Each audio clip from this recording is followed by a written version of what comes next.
Welcome to the greatest library for self-myofascial release. I'm Shay, and I'm thrilled you have taken the time for your self-improvement. Whether this was a preventative choice or out of necessity, I'm glad you have found this resource. I have a few things I need you to know that are pertinent to you getting amazing results. So pay attention. You may even want to revisit this video each week just to make sure you are following the recommendations. Let's start with some information about me. I'm a certified personal trainer with a background in post and pre-rehab training.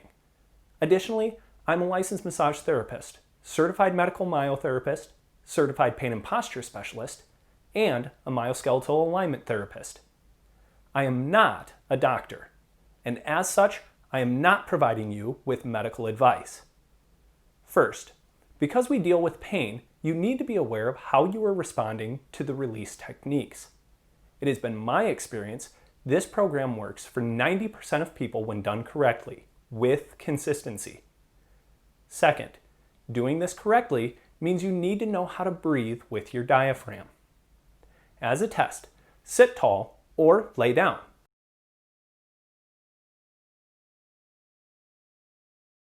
Place one hand on your chest and one hand on your belly. Yes, right now. I need to make sure you know the difference. Now take a nice big breath in. Which hand moved? If it was the one on your chest, you weren't using your diaphragm. Try again. Breathe in like you're filling up a balloon in your stomach. Then relax.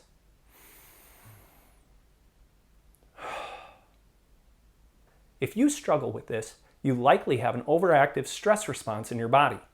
You need to spend at least 2 minutes every morning and night training these muscles how to work. When you can do this on command, you're ready to begin the SMR techniques. Third, there will be times during the techniques when you will experience unenjoyable pressure. You must learn the difference between a good hurt and pain. If you use too light of pressure, it will be less effective. If your pressure is too hard, you will overstimulate the tissue, making it tighter. The best way to think of this is on a number scale. A 6 would mean the pressure hurts, but it is tolerable, and you can create diaphragmatic breathing.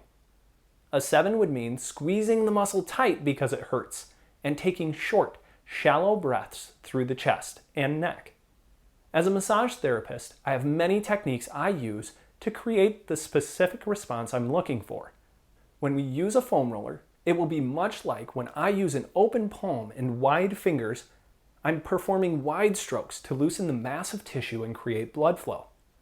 To get a broad but deep stroke, like my forearm dragging the tissue, we will use the massage stick. Finally, for trigger pointing, I use my thumbs, or to get deep, my elbow. The tools we use to trigger point are the soft and hard lacrosse balls. These techniques are not all easy, but as you spend more time getting used to the tools, you will become more comfortable with how to use them. As you work through these videos, make sure you stay close to your device, because you will have to pause these videos to complete the work in each area before you move on. It is designed this way so you can determine for yourself if you feel the muscle relaxing. You might ask, how do I know the muscle is relaxing? You will know because the sensitivity should decrease. You're applying more pressure, or you shift from shallow breathing to diaphragmatic breathing.